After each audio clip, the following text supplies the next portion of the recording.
Hey guys, it's Maymay and welcome to another Sunday devotion. Have I ever said to you that I am no Bible scholar? I'm sure I've said this, right?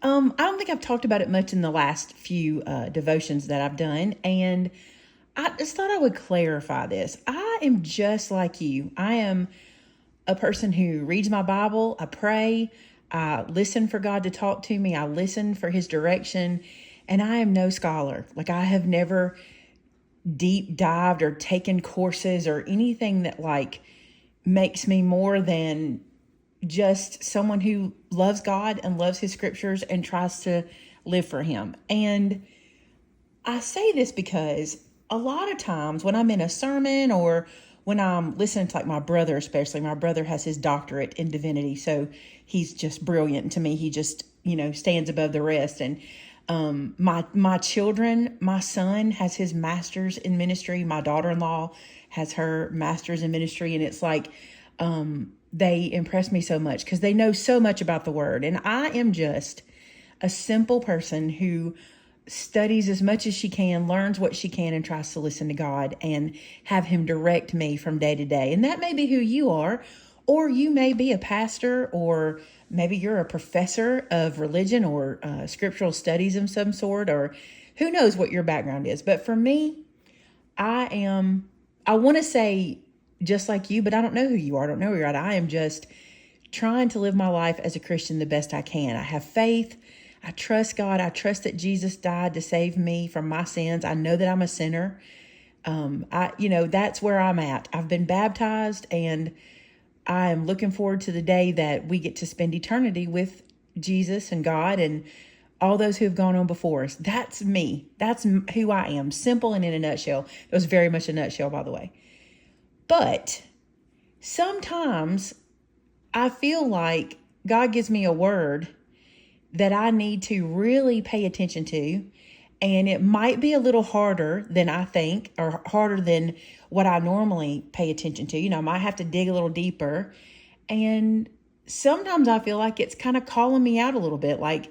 You need to pay attention to this. You're letting things slip. Sometimes I feel like that. And today I got a word and I feel like it's telling me that I need to pay attention. And I thought, if I feel this way, then maybe there's others of you out there that feel like you might be slipping. And here's what I mean by that.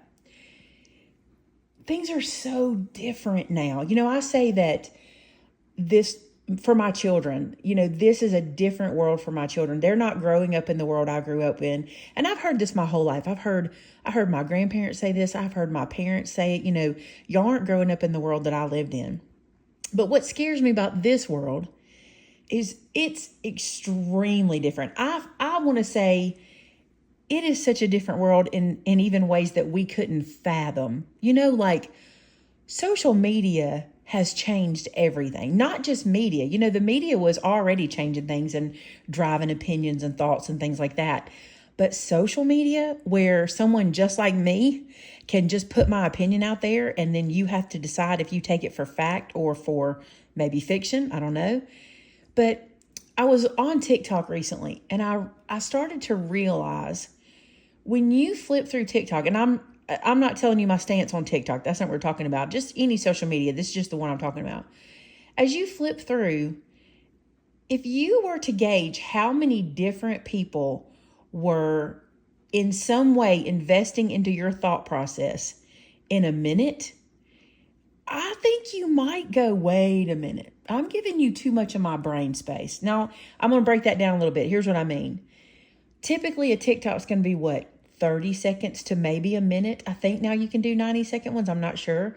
And if you think about how many different conversations you're getting your brain to have as you flip through, if you sit there for an hour, it's pretty fascinating if we break it down. Now, most of you probably don't do that. Most of you are probably not TikTok scrollers or reel scrollers or things like that.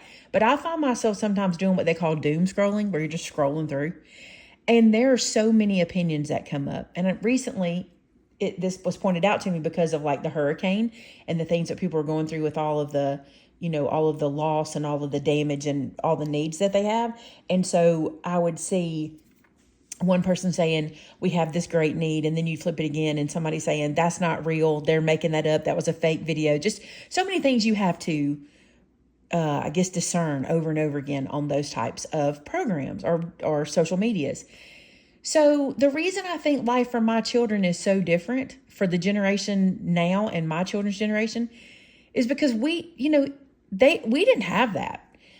I could talk to my friends. We could ponder things. We could think about things. Nowadays we don't even do that. We Google everything. We have an answer in a second, and it's just different. And the information overload is out there. And so what we're having to discern from day to day is so much more than I had to discern when I was younger. So I said all of that to say that, right? But it's true. My brain was not clouded like it is even now with all this information that was coming at me that I have to decide about.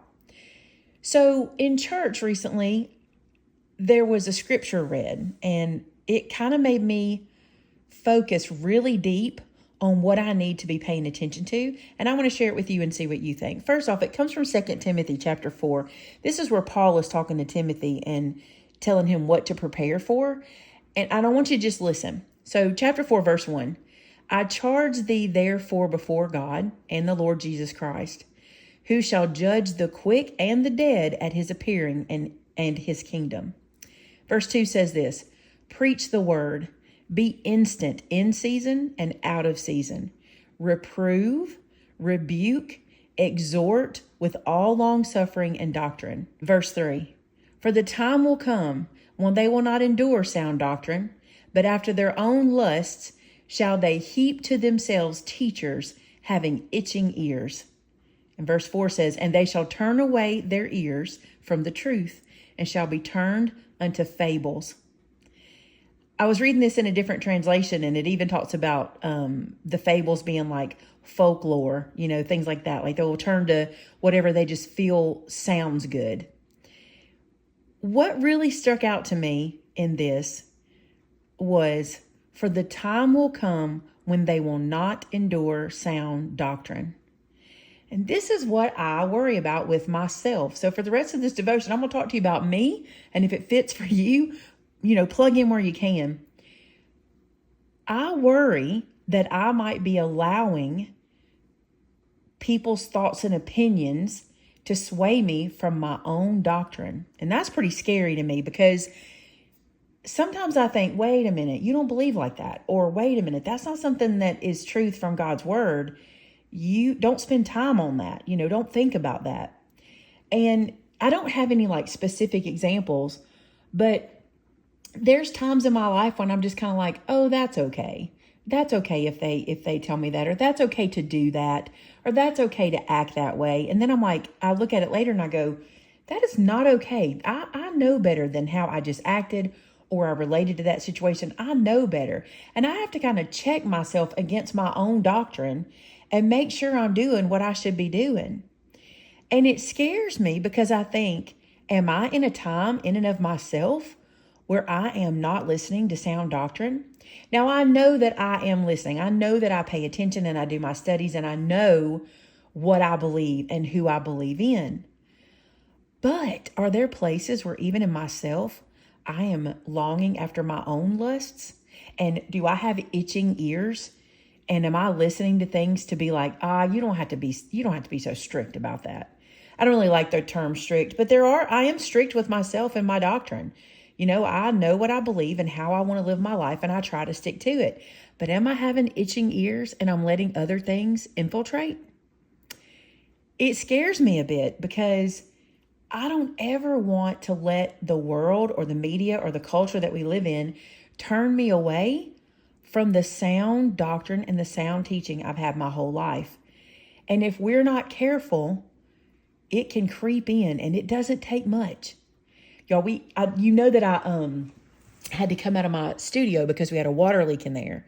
And what really blew my mind is when I saw what caused the water leak. You guys, we have an air conditioner unit in a closet on the other side of the wall from my studio. And we kept noticing in my studio, things felt moist. It was humidity in the air. And then after a while, it started to smell kind of musty.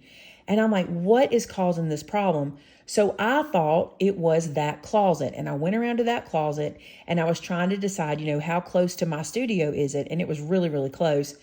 And I'm like, it's got to be something in here. And we had noticed some moisture in that closet on the floor, but we got it to dry up, or we thought we did. We got it to dry up and everything was fine. Well, I asked Vince, in helping me discover how close this closet was to my studio, I said, Vince, please come in here. I'm going to knock on this closet door or this closet wall, and you tell me how close to where I film is this. And so when I knocked, he just went, you're right here. And I could hear him. He's like, you're right at where your filming studio is. And I said, okay, so we've discovered that. So I leave the closet and I walk all the way around to my studio, which is on the other side of the building. And when I get in there, he goes, this is bad news. And I was like, what do you mean? He said, I got to show you something. And we looked down, and the bookshelf, the very side and the back of it, had mildew growing up it. And I mean about halfway up it. And then when we started pulling those bookshelves out, that water leak was about 2 feet into the carpet. It was on all of my bookshelves. It had gotten to some of my product. We didn't even know. I had no idea it was even in my room, you guys. And it was really causing a lot of damage. And I was like, where's this coming from? So then we start looking for it, and we can't find a leak. So we call the maintenance man out, and he comes down, and when he gets there, he says, that is so strange. And I said, well, let me show you what we discovered. So I walked him through everything we discovered, and we get back into the air conditioner closet, and he says, you know what?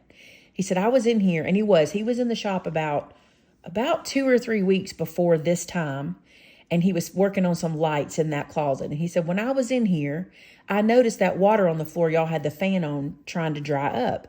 And he said, there was, on the back of this air conditioner unit, there's a little tiny pipe, and it had a little drip. It would just go drip, drip, drip. He's a tiny drip. He said, and so I was like, what does that do? And he said, so I just fixed that little drip, and it stopped dripping. The hallway, the closet had obviously dried up, and we thought the leak had stopped. We didn't know he had fixed it, but we thought, well, the leak has stopped. The water's dry. Maybe we spilled something. We didn't know. So he said to me, that little tiny drip has caused all of this problem. We go back into my studio and we start to look, and I realized it really was a teeny tiny drip that had caused the sheetrock in my room to be damaged 4 feet up, 2 feet out, and about 8 feet long. It was amazing how much space had to be corrected. And it's made me think about this scripture the same. Am I allowing a tiny drip of opinion and maybe even non-truths, fiction, lore, fables? Am I allowing this tiny drip into my life, and it's going to cause major damage in my doctrine, in what I believe, and how I live my life, in how I function every day as a believer?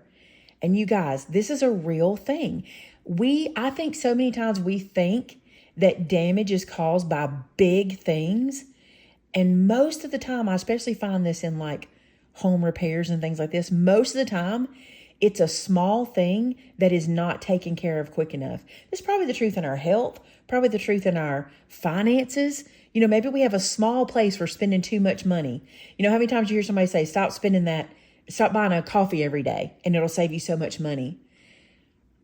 What I want you to encourage, I want to encourage you. What I really want to do is challenge you today to do like me and start to pay attention and see if we have a tiny little something that we're letting our ears itch over, that we're letting feel or satisfy a scratch we have, and it's starting to get into the way we think and the way we act and the way we know what we know to be truth. Are we starting to go away from that because of a tiny little thing? Verse 4 says, and they shall turn away their ears from the truth. I certainly do not want to do that. And I don't want to let some tiny little thing infiltrate me and make me forget who God is and what his truth says and where I should be headed in my life. Verse 5 says this, but watch thou in all things, endure afflictions, do the work of an evangelist, make full proof of the ministry.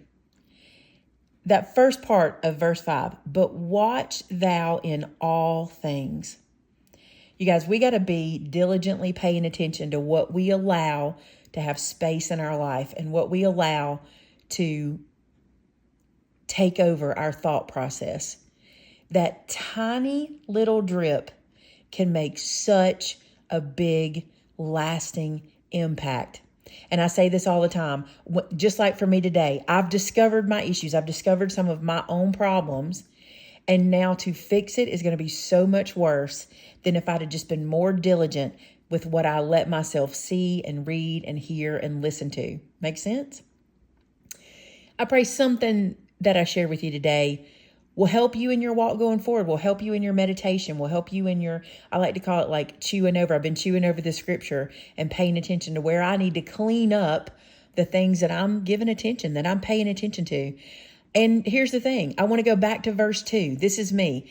I want to preach the word, and I want to be ready in season and out of season, and I want to be instant. I want to be able to be so sharp that I have an answer to prove the ministry, right? To prove what I know. Let's pray together. God, thank you for these revelations you give us in our life. When I don't even know I'm letting these things happen to me, God, I'm so grateful that you wake me up through your word to see I've got some things I need to correct. I've got some places I need to repent, some places I need to completely turn around from. And God, I'm so grateful that you never leave us in those places, and you guide us and you love us and you love us back to you when we know we've got to make some big changes. God, thank you for this word. I thank you for bringing it to my attention. I thank you for your grace, and I thank you for how much you love me and you want me to learn and you want me to do better. And I'm so grateful for that, God. For those that are watching today, I pray something that was said or done will lead them into a better path and closer to you and bring others to you through what they do and what they say. I thank you for the opportunity to share, and I thank you that you always give me a word, and I appreciate that so much. God, for those listening and going forward, I pray a blessing on their lives. For those who might be in need, I pray that you'll meet that need for them in an amazing way, and I pray that they will give you all the praise and the glory like I am today. Thank you, God, for who you are and what you mean to me. I ask all these things in Jesus' name. Amen. Thank you guys so much for being here today. I pray that you'll start looking for the tiny water leaks in your life, and you'll get those fixed and shored up and be better for it in the coming days. I love you, and until we talk again, bye now.